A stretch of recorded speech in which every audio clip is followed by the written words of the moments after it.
this week on the BackTable Podcast. It's part of the journey because I think when you start something, you're gonna suck no matter what.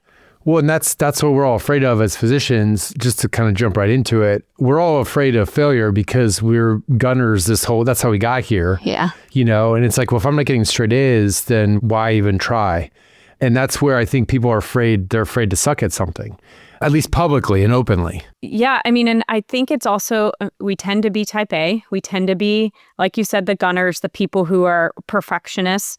And so you're afraid to start something new because you've been doing XYZ for 15, 20 years. And you do know I'm not going to be good at this thing that I've been doing for 10 minutes as I am at this thing that I've been doing 20 years. And that's just reality. You have to get past that.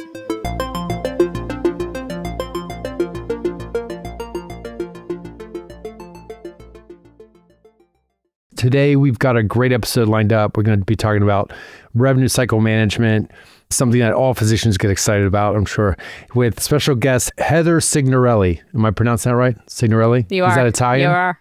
It is Italian. I'm married to an Italian, so that's exactly right. So Heather is not only an expert at RCM, but she is a CMO of lab services at a large healthcare system. She's founder of NatRevMD, which is an RCM services, which we're going to get into. And then she is also a podcast host of NatRevMD Podcast, which you can find on Spotify, Apple, all the podcast platforms out there. So Heather, I want to get started with your journey coming out of residency to becoming a healthcare executive and physician entrepreneur. Let's start with how, because you told me briefly the story and I said, well, let's save some of it for the podcast, but I want you to kind of tell us you finished residency and then kind of what happened. Yeah. So I think even in residency, I was attracted towards finding people who could put me in different scenarios. So I was consulting, I was identifying physicians who were doing things differently. I really just was always intrigued by that. I would say, so right after residency, did fellowship like most of us do, at least 1 or 2 years, did a year, and then started in my job. Within one day, I was pulled into administrative work. So it was kind of right time, right place a little bit. And also just, I think I gravitate towards the business side of medicine in general. So I would say I never really truly practiced traditional pathology work. It was literally 24 hours that I was put into a boardroom. So wow. And so that's interesting. I want to back up. During residency, were you seeking out these opportunities or were they just kind of passing you by and you grabbed a few of them? Seeking, I would say. I mean, maybe a little bit of both, but I like to ask questions. And so I was asking a lot of questions. And then I was doing some lab consulting out in Canada. So I was getting put onto these little itty bitty planes. I was the only female flying to these very rural areas and going and doing these assessments of these really small hospitals. But it kind of put me into that mindset of, understanding revenue, understanding business operations, understanding mechanisms by which you can take something that's not quite working and get it optimized. Yeah. And so I find it interesting that you were doing that as a resident because I was in diagnostic radiology residency, which is not that, kind of similar to pathology. Yeah. A lot of residents take advantage of these moonlighting opportunities to, read or they'll babysit a magnet or something like that at an MRI center. We weren't allowed to do that as residents. And so I actually was able to find some other ways to make extra income working with oncologists on clinical trials and stuff. But what do pathologists do? Is there a moonlighting version of that, or is it just finding stuff like what you found? So from a moonlighting perspective, we're not allowed to sign out cases, like looking under a microscope. We're not allowed to do that, right? We're not licensed to do that. So it is kind of, you have to find these extra activities. Now, I was going out, I could have been a lab director, right? An administrative non-MD going and doing these things. So it didn't require my medical degree in order to go and do these things. Did it help that I was a physician? Yes. And then I had a lot of pathologists who were kind of instructing me, hey, these are the 4 things to look at. These are the questions to ask. Quite honestly, they just didn't want to fly to Canada in the middle of nowhere. And if I were to tell you more about that journey, I understand why. So, but it was entertaining. I mean, and at the time I didn't have kids. I don't even think I was married at the time. So I had the time. And like radiology, pathology, we had a much better schedule than, say, internal medicine or others. And so I had the bandwidth and had the interest. Yeah. So then you worked, like you said, in the boardroom early on. What inspired you then to start your own RCM company? Tell us about that journey to where you started NatRev. I think I get to a point in whatever job it is where I'm like, okay, I get this job. I want another challenge. And when I'm speaking with other physicians, it was right after COVID. I was at a conference. I was speaking with physicians who were struggling with revenue. They weren't understanding why their revenue was dropping. They had the patient volume that was back up post-COVID. And I like to dig. I like a good spreadsheet. So we just dug and figured out that we could be doing this better. And really, it comes down to, I really enjoy educating physicians. I think you obviously do that for a living. So you bring together and solve problems, which was just really what it was about. Well, this started out as a selfish endeavor where I was trying to crowdsource information for my own purposes in my day-to-day. But you're right. I mean, you get hooked when you start sharing this information. You're like, oh, actually, because I was taking crowdsourced information and then sharing it with the community. I was like, oh, this is really cool. I actually have more impact doing this than even direct patient care. And I'm sure you probably saw that in your experiences. Yeah, I would actually say both kind of roles that I'm in, I get to impact a big number of people, which is really, I think, what brings me joy. I mean, even in my day job, right, I impact a large number of patients, a large number of staff. It's a role where I have to think kind of big in strategy and process. And with the RCM company, it's the same thing, right? What process is broken? Who can we educate? How do we improve that? And then what metrics do we monitor to make sure it actually worked? And I love that thought process. It's fun. I noted that you said we when you were talking about starting RCM. Did you have co-founders, partners? How did the RCM company come about? My husband's got a software background, so we did it together, and I'm kind of the business ops day to day. So it was a partnership. Got it. And that was all you needed to get it kind of off the ground and running. What were some of the early challenges? Like, what were the things, you guys woke up one day, you're like, let's start this company. Talk us through that a little bit. Yeah.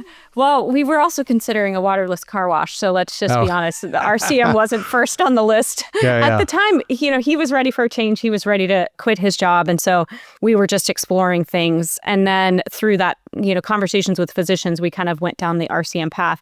I would say, just like with any job, right, it's the humans that is the most challenging. Finding really good people who work hard and who know what they're doing, and getting a team in place. Definitely some really long nights trying to figure out what's going on with a practice and fixing things. Some, nightmare stories with finding the right folks. I mean, it's not easy in the beginning, but you figure it out, you learn lessons, and you improve. I mean, now we've got a team of 70. Wow. And they're all amazing and rock stars. We've got 2 global offices. I mean, it kind of went like this. And I think as an entrepreneur, right, you start something and you don't always know what the plan is in terms of where you're going with it. You kind of just one step at a time. And that was very much the situation here. I didn't open up an RCM company with my husband and go, oh, we're going to have 2 global offices one day. It's going to be amazing. You just kind of start figuring out, okay, what's the need? How do we get this done? Who are the right people? And you figure it out. It's funny you mentioned the car wash thing, because before we launched BackTable, because my wife also was co-founder, we were thinking of coin laundry, and we were there was laundromat. Yeah, exactly, yeah, and I think a lot of physicians they like this idea of like passive income, which this obviously does not constitute that, but this idea of doing something on the side where you're using your brain in a different way, like in a business way, which we get zero training on. Which brings me back to how challenging has it been to educate doctors on RCM with not only your business, but with the podcast and everything? I would say some eat it up and some spend the time and figure it out. And then there's going to be some that they just conceptually don't either have the interest or desire to learn it.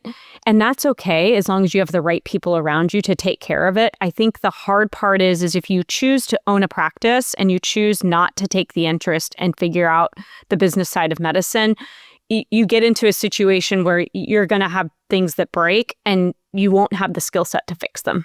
Yeah. Would you say you're doomed in that case? I mean, you kind of have to have an interest at the very least. either that, you should just go if you really don't have the interest and desire to spend the time to do it, to learn, it is better for you just to be an employee. Yeah. I would say most of the practices we work with, though, really do have an interest. They want to learn it. I mean, I have people who come to us, they're like, I've spent 30 hours, listening to, binging your podcast. I know what I need to fix, and I know what I need to do next. And so it's fun. I think that in general, physicians have spent so much time, though, focusing on the clinical side, that is where we feel really, really comfortable. Yeah. And stepping into something that's uncomfortable, we don't like, right? I don't like having to learn a new skill, especially, in your 40s or older. You don't necessarily enjoy that as much. But I think at the end of the day, if you can focus on, this is not that hard, I can learn this is like, there's just certain things you need to learn. And once you know them, you can be successful. It just takes a minute. Yeah, exactly. I think also there's so much happening, even just in medicine, that you're trying to keep up with, right? That's in itself a full-time job. And then you're like, oh, wait, I got to learn the business side and keep up with billing and coding and all this stuff. Like, oh, I'll just pay somebody to do it. But that's hard, because then, how do you figure out who to trust and so forth? I mean, do you find yourself doing a lot of counseling almost? I would imagine.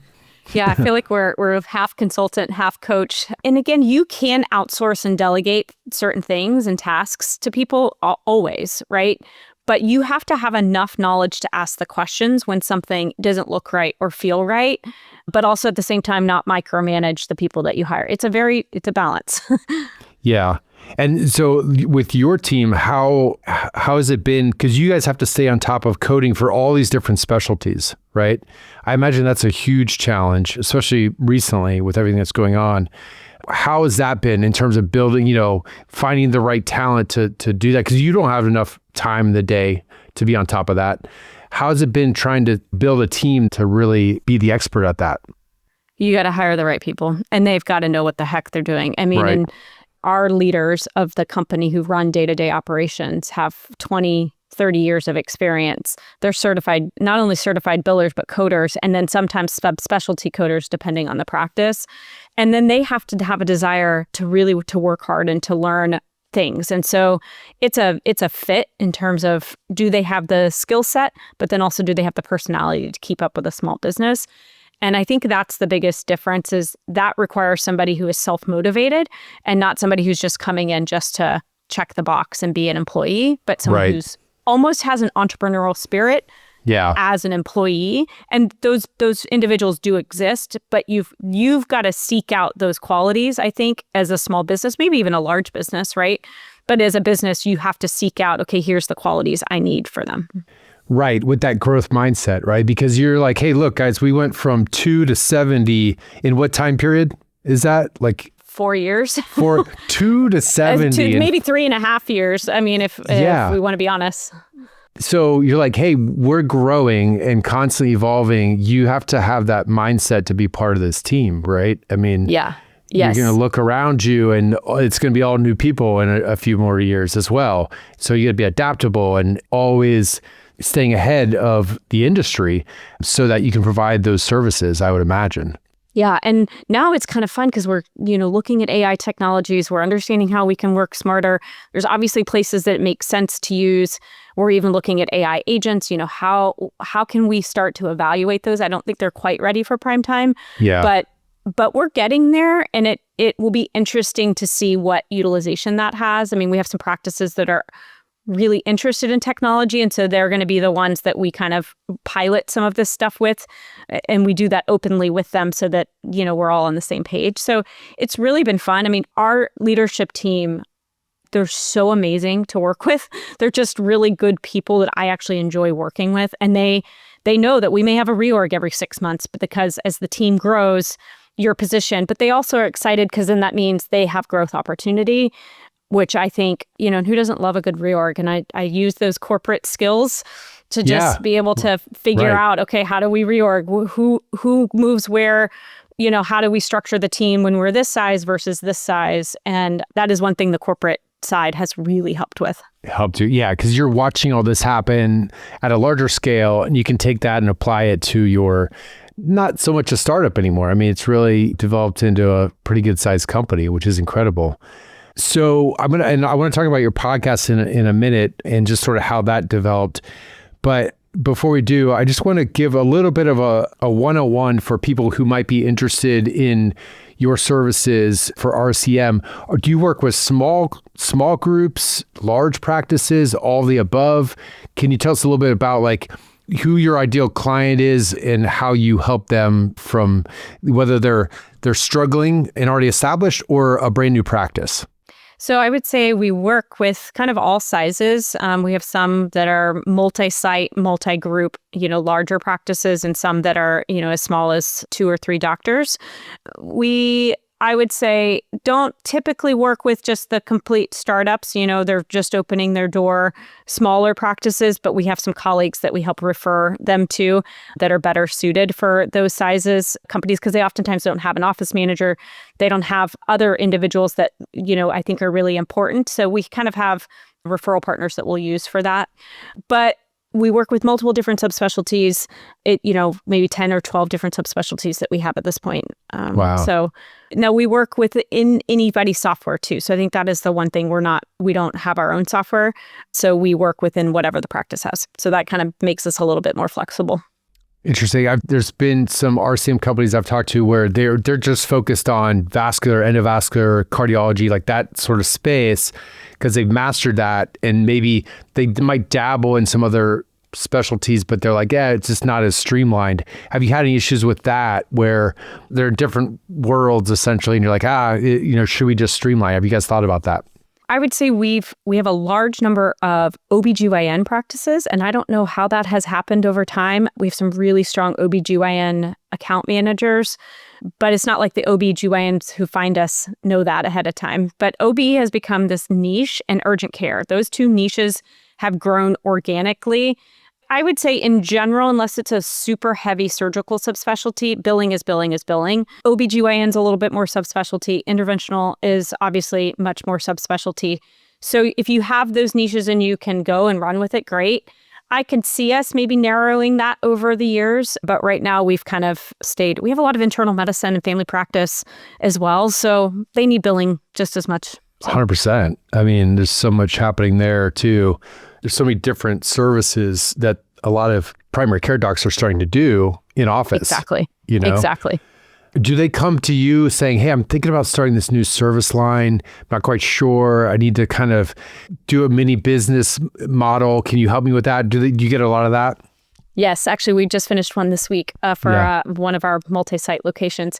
And I love those moments because, again, this is something that I think in general, physicians just don't have a lot of experience in terms of doing a business case. What does it entail having a business case? We actually did a podcast where all I talk about is building a business case. So those are really fun to do. Again, you have to take some assumptions, right? Because if they're not credentialed and you don't know fee schedules, but you can make those based on the data you have. Yeah, that's where I think your services would be super helpful other than just the day-to-day. Especially in IR, people are constantly wanting to add service lines. As other service lines kind of like reimbursements, drop, like how can we stay afloat basically? Do you get a lot? I have one more question about the RCM business. Do you have a lot of people that come to you? They're just like, hey, I've been with this other company for a long time, but it just feels like they're not, they're not into it. I need to switch gears. How are you doing a lot of conversions? All the time. That is, either we're doing a conversion from they have an in-house team that's not working, or they've got an outsourced vendor that's not working. And sometimes if it's an in-house team, and they like 1 or 2 people, we'll bring them onto our team. We'll interview them and do that whole thing and then bring them on. And then if it's an outsourced vendor, we're obviously doing that transition. And what does that switching cost look like? Because I think that to me, like I'm thinking about switching accountants. I'm like, what is that going to cost me, right? In time and money. Like, how do you guys inform them on what that looks like ahead of time before they make that decision? Yeah, typically we will include that in kind of part of our fee. So it's not a separate fee that we charge. If you have a checklist and I'm a pathologist, so I love a checklist. I love a spreadsheet, but that's why people hire me. If you have a really streamlined process of what you need in order to be successful for go live, it really can be easy. There's just a lot of process stuff you have to get down and you have to ask questions. But again, if you have that figured out ahead of time and you know what questions to ask, it really can be an easy transition. It's just the thought and the fear. But again, if you have bad results now, then staying with bad results is not going to get you where you want. Yeah, exactly. You got to pull a Band-Aid off and go for it at a certain point. But well, the podcast, which you're over 100 episodes now, am I right? Yeah, I think 115 or something. So not as big as you, but one day we'll get there. No, but that's an incredible feat. Like our OBGYN show, speaking of, they're about to hit 100. And I'm like, this is a huge milestone, guys. Like, let's celebrate this, because very few people, especially doctors, can put in the time and effort to reach 100 episodes of a podcast. So congrats on that. And I want to just say, like, I listened to the last few episodes and they are chock full of really, you either have a guest on or you're just basically like giving not giving a lecture, but you are giving a lot of intel within a 30 to 40 minute period was what I could tell. Yeah, I'm literally taking the problems that we have or the questions I'm getting, and I'm turning those into an episode. Real life, what's going on either within our practices or what we're having somebody come and ask us about. Maybe they are a client or not, and just turning, because if somebody's asking me the question, other people are going to have that same question. And yeah. Well, I was listening to it. I'm thinking this is brilliant to get, if you want to get somebody to know you, they can literally listen to 100 episodes of you showing off your expertise, which is incredible. It takes a lot. I know how much time and effort it takes, but I would imagine that gets you a lot of interest in your services. It's the only way we've marketed. So really? I've not done any ads, nothing. It's either been word of mouth or the podcast. 100%. That's incredible. How did you come up with the idea for the podcast? Another podcaster, because they said the best way for people to know, like, and trust you is for them to get to you, get to know you. Because I think I'm just like you and you're a podcast. Like, if you're just real about what your thoughts are and what your knowledge is, then I think folks are going to be more likely to get value out of it. Yeah. As long as there's actually real, truthful intel. I think where some people get in trouble is they get on, they just pontificate, with opinion pieces, which is not the way to go. It's got to be actual experience. And I think that's where a lot of maybe less experienced people get in trouble, is they get on and make it a personality show. So I recommend not doing that for any docs that are listening. Yeah. So how has the podcasting, because I know you have guests on, but what I like about it, just like getting to talk to you, is using it as like a networking tool to get to know other physician entrepreneurs and so forth. Has it really served as a tool in that sense for you as well? Yeah, 100%. It's been a way for us to ask for people to be on. Yeah. We've started doing more of that. We kind of asked our audience, hey, what would you like? And so they wanted a mix. And so we've been bringing people on to the show just to talk about business and building a practice and the struggles. I think the biggest thing is really just talking about what someone has done or what we are doing. That way we're not giving some like you said, hypothetical view, but we're actually talking about things that somebody did and had certain results, so that other people who are listening can go, okay, that's a really good idea. I can do that in my practice. Right. There was a recent one, I think, with a dermatologist that you had on, and was she cash pay? Yes. Is that right? Yeah. So she has a regular dermatology practice that's insurance based, but she's also created this app, the Skin Relief Hub, that actually is something that other patients and practices can use. And actually, she's from Denver, so it's my old stomping ground. That's right. Yeah, and because I was listening to her, I'm like, this is great because like you said, you can bring physicians who are well established but have these new ideas and are talking through the challenges that they've solved.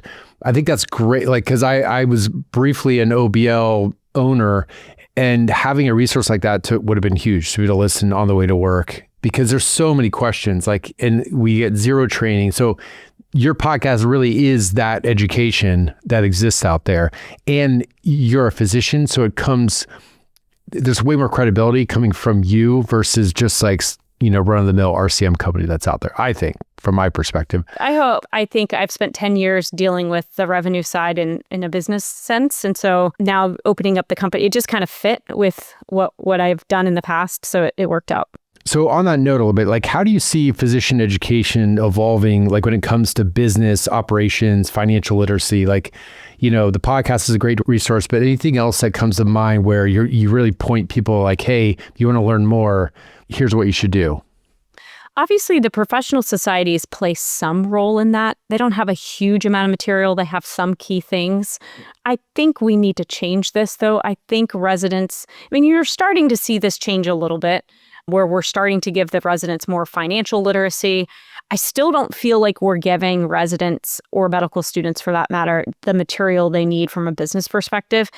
And I don't know if I'm just jaded and I feel like that's somewhat on purpose, but I feel like that has to change. I feel like if physicians aren't in that executive role, whether that's in an employee in a corporate sense or running your own practice, having clinicians and physicians be the ones who are managing the business, because if you know both sides, if you know the business side and you know the clinical side, I truly think you can make the best decisions.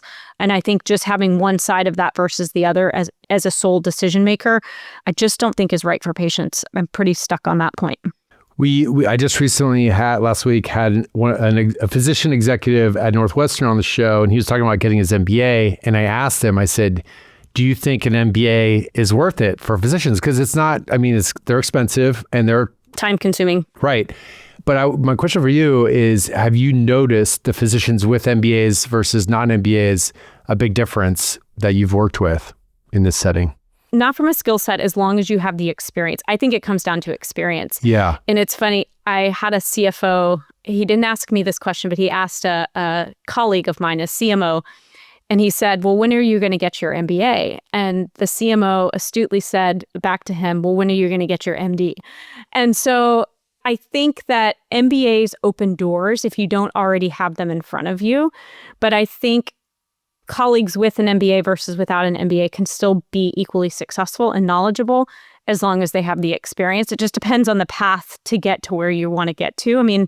I was put into administration very early. I don't think at this point I would ever go back and get an MBA.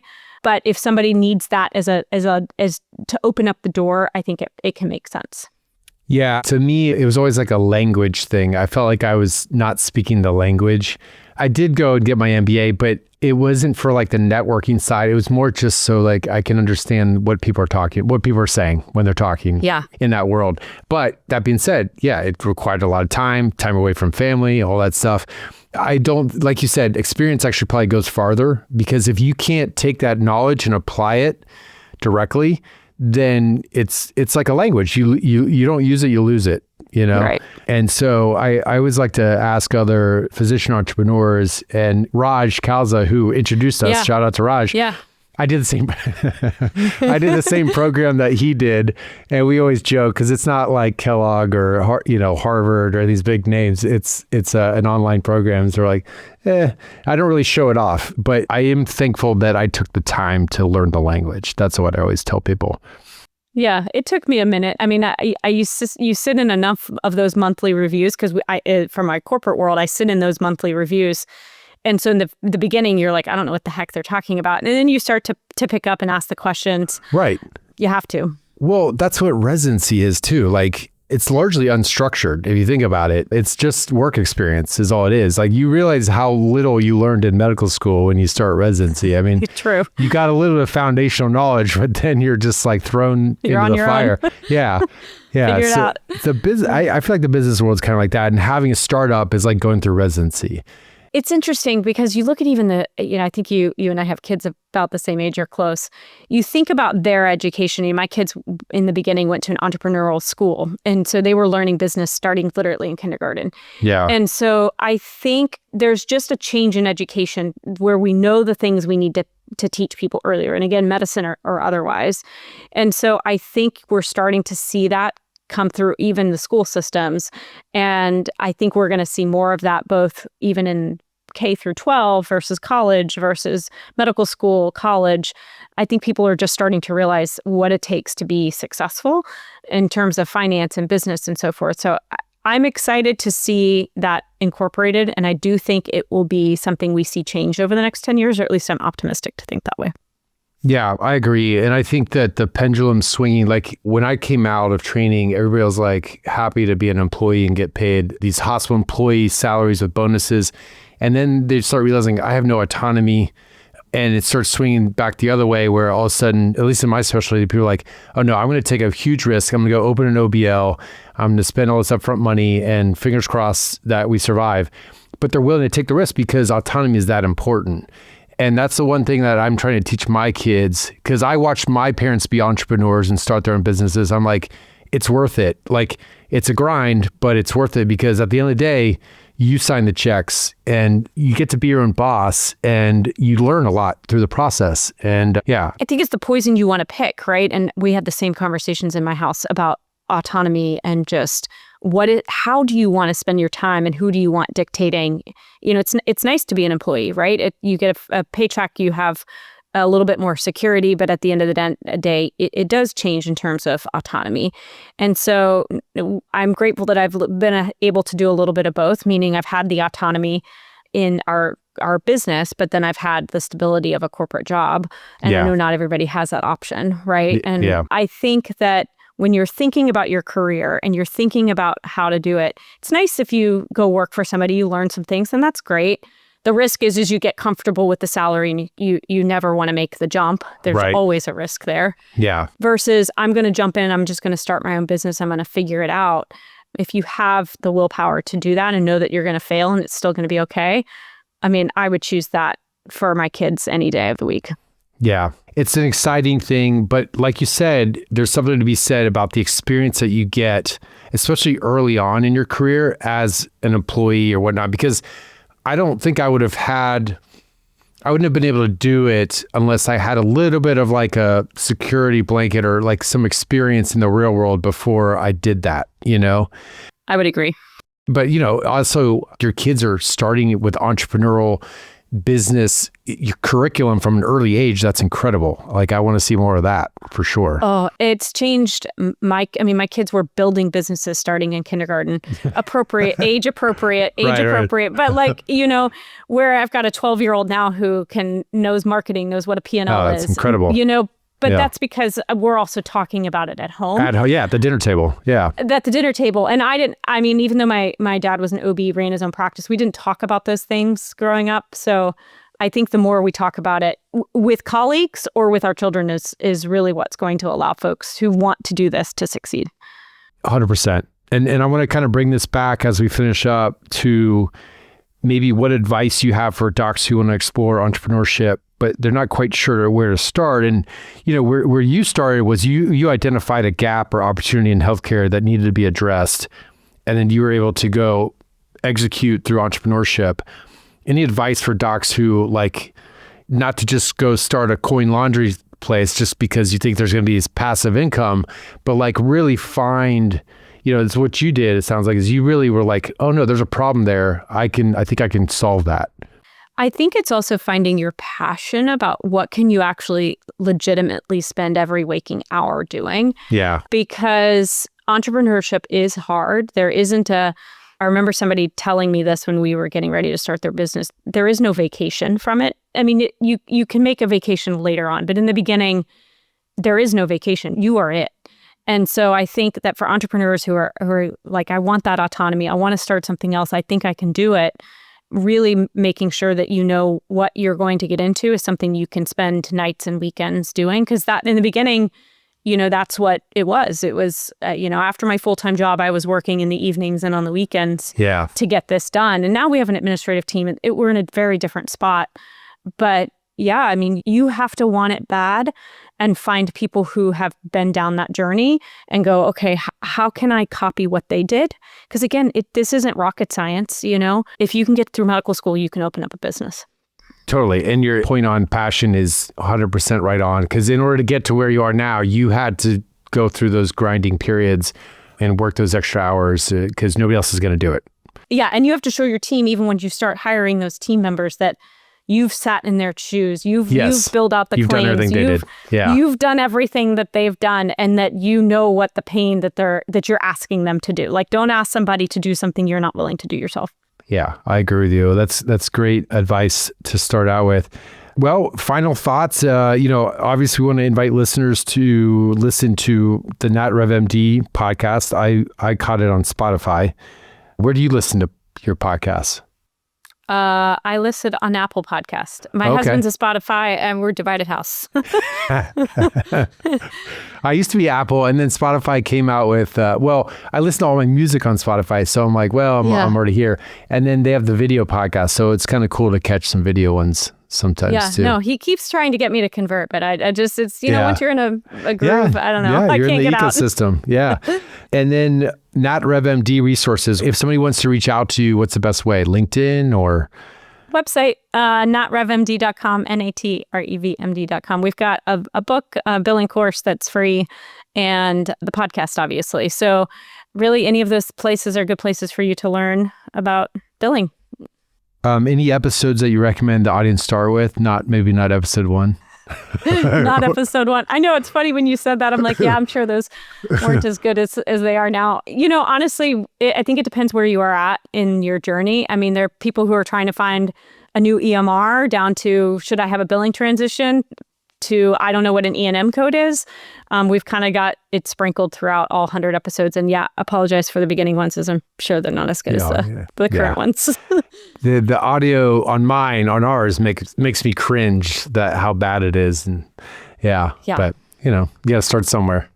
You got to start somewhere. And I would say for the listeners, my last thought is if you are wanting to start your own thing, just recognize it's okay for it not to be perfect. Don't wait for it to be perfect before you start, because it's just going to be messy in the beginning, no matter when you start. So you might as well start today. Yeah, there's that whole analysis paralysis, which is totally real. Whether it's a startup, a side gig, or I've also seen it in the clinical setting where people are like, even a new service line, they're like, I'm not quite sure, and then they just never do it, because at some point you got to take the leap of faith, right? At some point you've got to go. And just know it's just not going to be perfect, but that's okay. Yeah, 100%. Well, Heather, thank you so much for coming on the show. Appreciate you telling us your story and your journey. It's super impressive. And we definitely link out to some of these episodes that you just mentioned in the show notes for the audience. Thanks again, Heather. Thanks so much. Appreciate it.